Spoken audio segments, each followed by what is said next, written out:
Every night I dream of freedom, and then I open my eyes and I'm in the same familiar jail cell. I take a few minutes to swallow my disappointment and begin my morning push-ups. Maybe tomorrow I'll wake up somewhere else. I've not lost hope. This is important, especially if you are at home and you're not yet as successful as you want to be, if you don't have your life in exactly the place you want it, if you still feel trapped, whether it's financially or some other way. You wake up and you must be dreaming of freedom, but when your eyes open, after the disappointment, swallow the disappointment, take a minute and look around you and say, I deserve more than this. But then, what's the important point? You must begin to work instantly. I did not miss a single day of training in that jail cell. I didn't sit and say, I'm too depressed, I'm too sad, it's too cold in this freezing cell, I didn't eat enough because it's Ramadan. No excuses. Every single day we trained, we woke up disappointed, we swallowed the disappointment, and we got to training every single day. If we could train in a freezing cold jail cell in Romania, the cockroaches all around us, with no idea when we're going to be allowed freedom once again, you can train in a nice gym, air-conditioned gym in California. What is your excuse? If you imagine something truly and fully, if you truly, completely imagine it, to a degree, your body will react to it. Let me give you an example.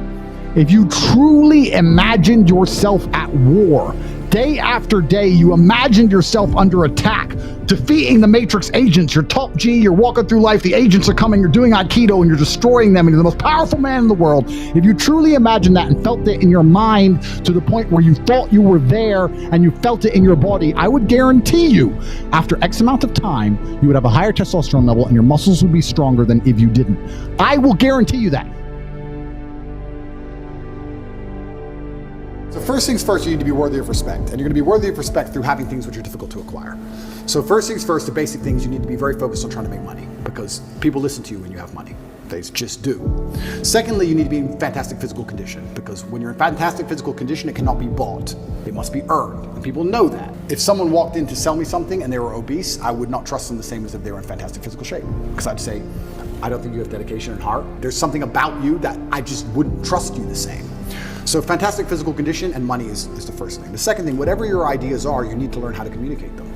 Speaking is a superpower in and of itself. You need to become a fantastic communicator. You need to be comfortable in all realms of communication. You need to be persuasive. You need to be comfortable arguing.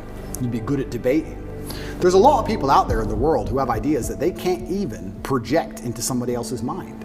How are you gonna rule the world with that? How are you going to get your ideas out there and make an influence if you can't make other people understand exactly what you think? That's the first thing. Second thing, once they understand exactly what you think, you need to make them agree with what you think. These are two different skills. Must be practiced and must be learned.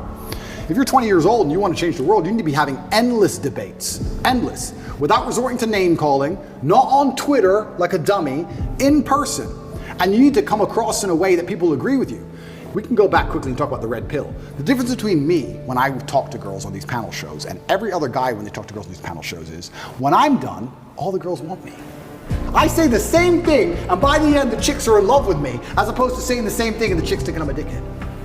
That's the difference. I project my ideas and I make them agree with my ideas to a point where they're like texting me afterwards. I'm not saying anything different, it's how I'm communicating it.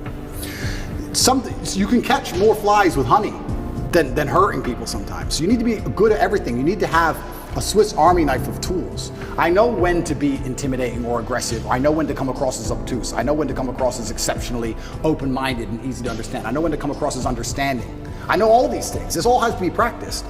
And a lot of it is, communication. I would say, if you're gonna say to a 20-year-old who's truly exceptional and driven, I'd say you need to become a master communicator. Because once you can do that, you can do anything. And that fixes all the other problems, right? We talk about making money. If you're a master communicator, you do fantastic in sales. You'll absolutely destroy sales if you're a master communicator. Being a good salesman is not necessarily being a liar. It's not being a trickster. It's just understanding what's gonna make the person believe and understand what you say. And that's where all this master communication comes in. And it's so many subtle little things. Not many people know this, but I used to sell windows. Nobody wants glass and plastic. They already have windows.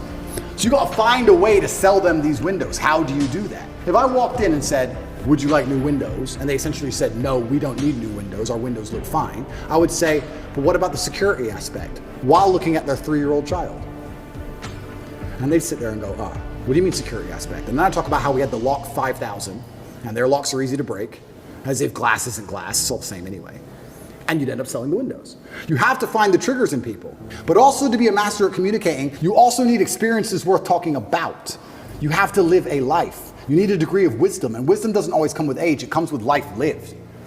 I had a guy message me, this is a long time ago when I used to reply to my own emails, too big now, but he said, I don't have any stories, my life's boring.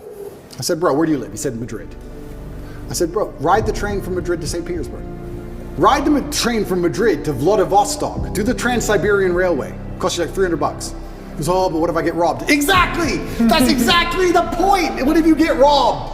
Now you have a story. Maybe you'll die, maybe you won't. But you have a story. Don't bring your watch. Have you got a Rolex? No one wants to rob you anyway. Don't worry about it. You're brokey. Get on the train. There has to be that degree of risk to even have a story, because when you have a story, then you can communicate the story.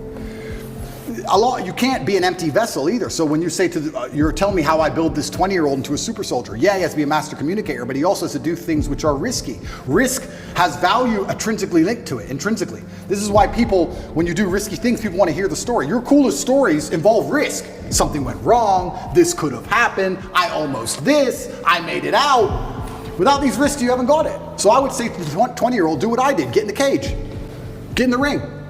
Knock someone out, get knocked out, train hard. Fighting will teach you everything you need to know about life. You'll learn everything about who you truly are. You'll learn if you're a coward or not. You'll learn everything about perseverance and hard work and dedication, everything about being underappreciated. You learn everything about fear. You learn all of it. You learn everything about people. You win a fight, check your phone. Lose a fight, check your phone. You learn all about people. You learn all about women. I learned so much about women through fighting. When I had a fight coming up and I was weight drained and I had barely eaten in weeks and I'd lost all this weight and I had a world title fight and I'm fighting a guy who might kill me and she's complaining about the toilet seat. I learned all about women. You learn a lot about life through these difficult processes and paths. And there used to be for men like a rite of passage. In most societies, you had to go through something to become a man, from a boy to a man. But that thing was always difficult. It's always been difficult. Now you have to self-induce it, self-inflict it. But if you're going to be a boy and never bring on that self-inflicted rite of passage, how are you going to ever become a man? There's another thing people don't understand about me and my message. Sometimes I sit here and I say things that piss people off because that's how you trigger people to make action. I have often written emails or done videos, especially to men when I want to help men, to piss them off. You're a loser. You're a dumbass. Andrew, why you mean? Because you're not going to go to the gym unless I tell you you're a fucking loser. And you are a loser, and I'm not lying to you. You are a loser. The emotional trigger you need to get up off that chair is the fact that you're not important, nobody cares who you are, any girl you're ever in love with I could take, and you're insignificant, and when you die, nobody's interested. That's your fault. You could have been something else. You did that. You failed.